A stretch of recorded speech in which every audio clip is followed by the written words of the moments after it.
la Facultad de Economía hace un mes o un mes y medio, y es una investigación que hice motivado por dos cosas. Por un lado, por la creciente preocupación que hay en la opinión pública, en la academia, en círculos empresariales, en general en el país, sobre el crecimiento reciente de la deuda pública en México.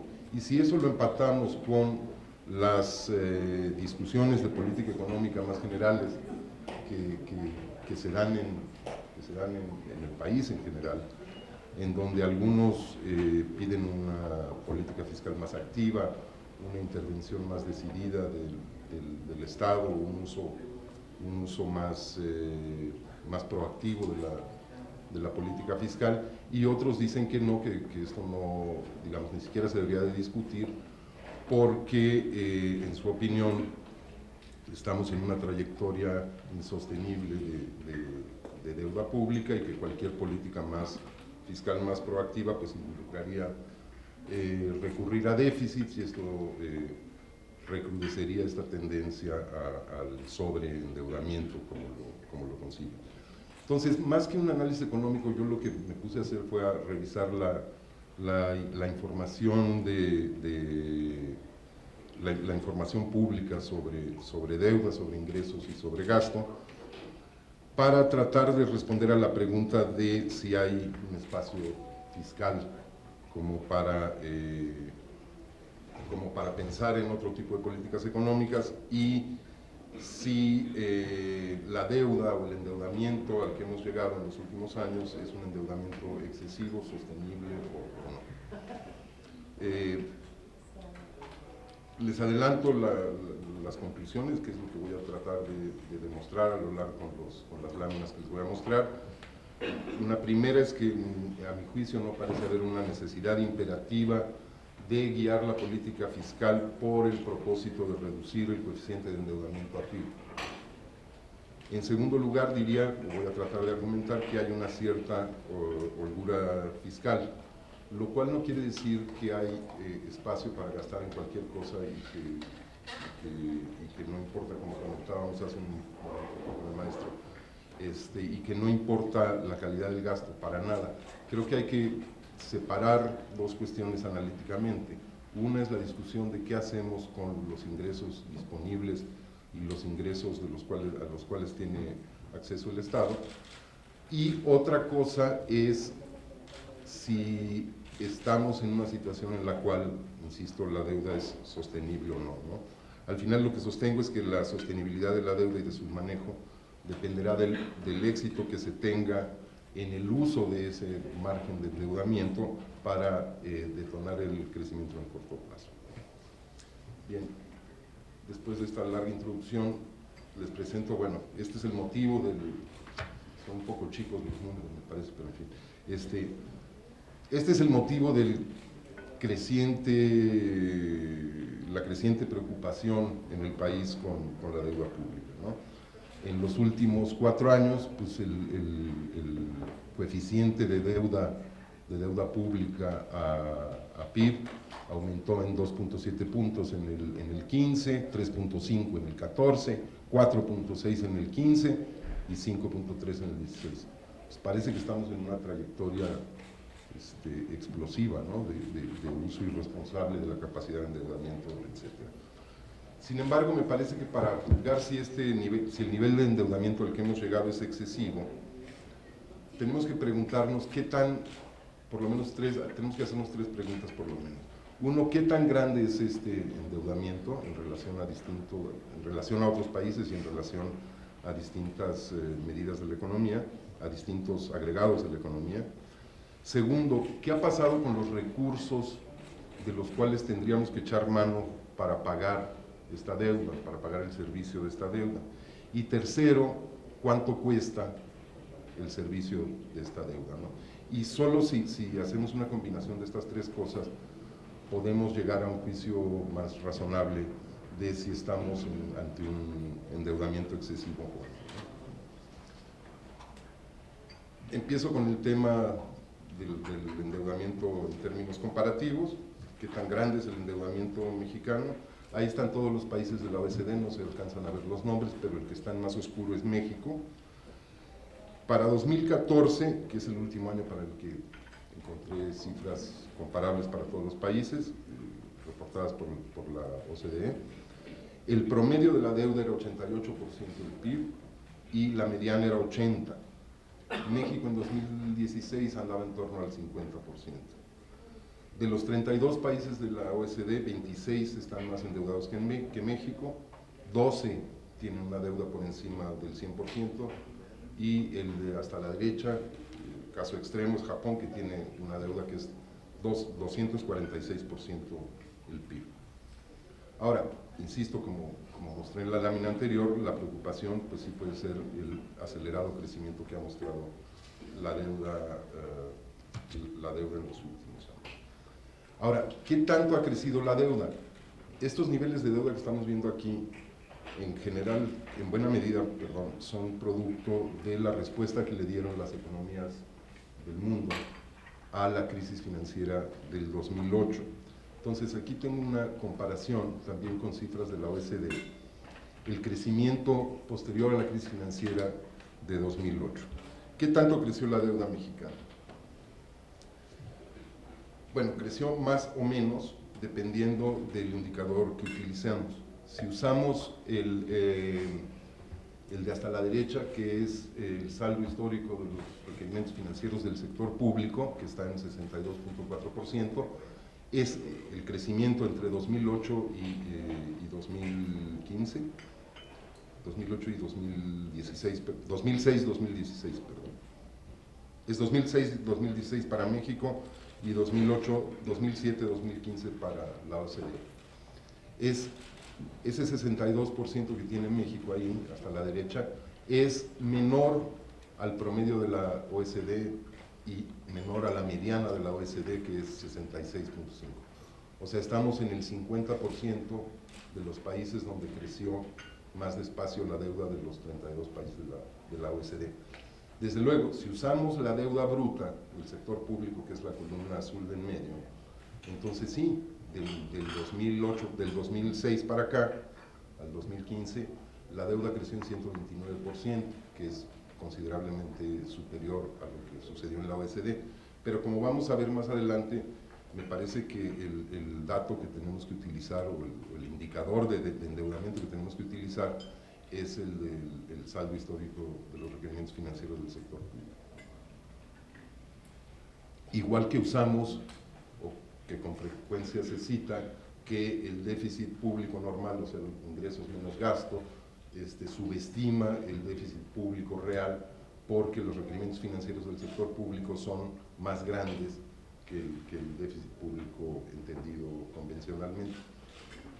El saldo histórico de los requerimientos financieros del sector público, por eso creo, es una medida más adecuada para medir la deuda, y usando ese indicador, entre el 2006 y el 2016, pues la deuda mexicana no creció más que el promedio de lo que crecieron las deudas de los otros países, insisto, en buena medida en respuesta a la crisis financiera internacional del 18.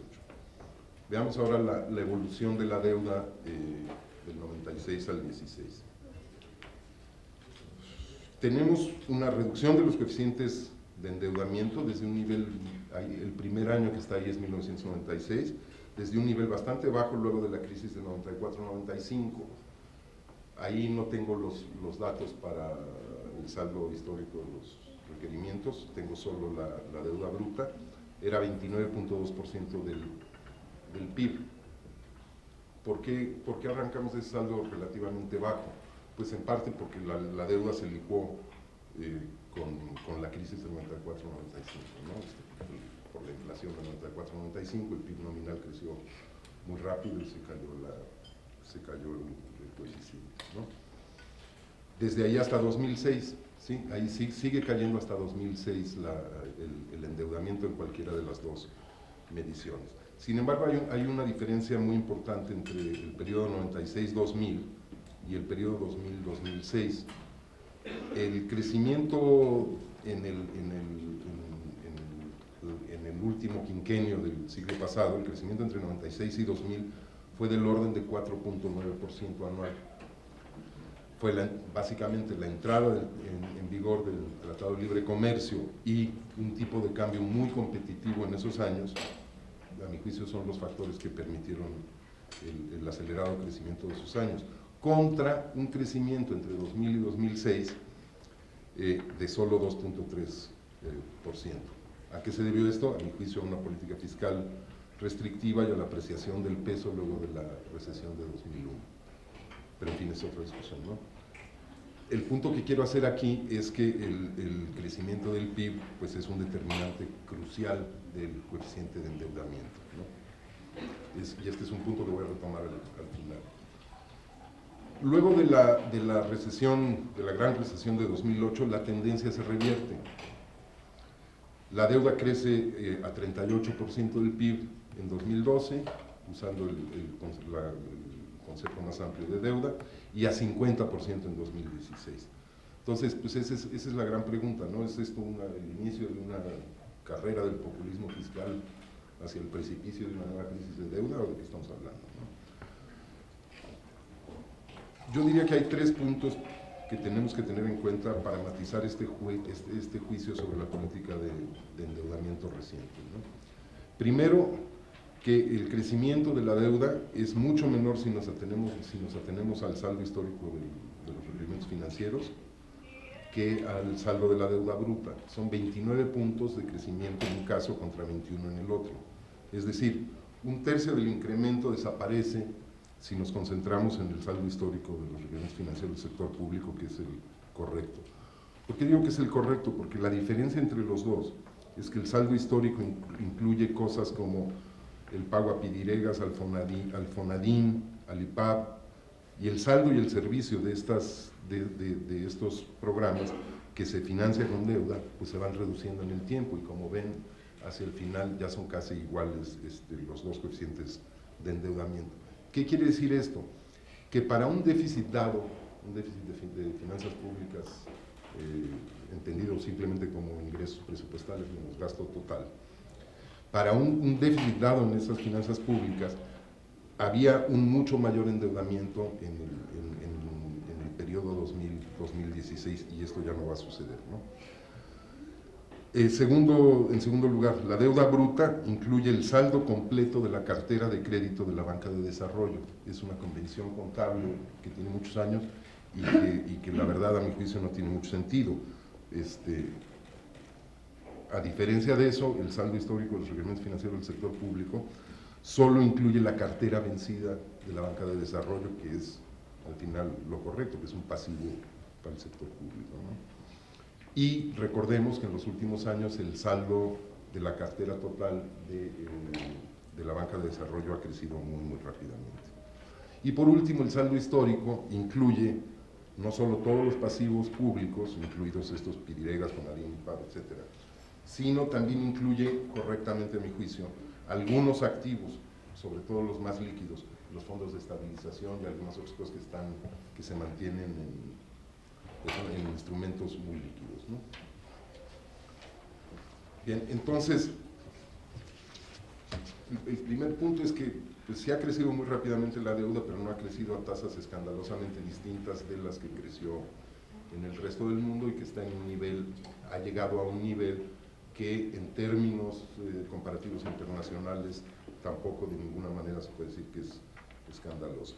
Pero entonces veamos ahora el segundo de los 3 temas que había dicho yo, que había mencionado al principio, que es la capacidad de pago de la deuda. A mi juicio, la capacidad, y les voy a mostrar la información, la capacidad de pago de la deuda ha mejorado mucho.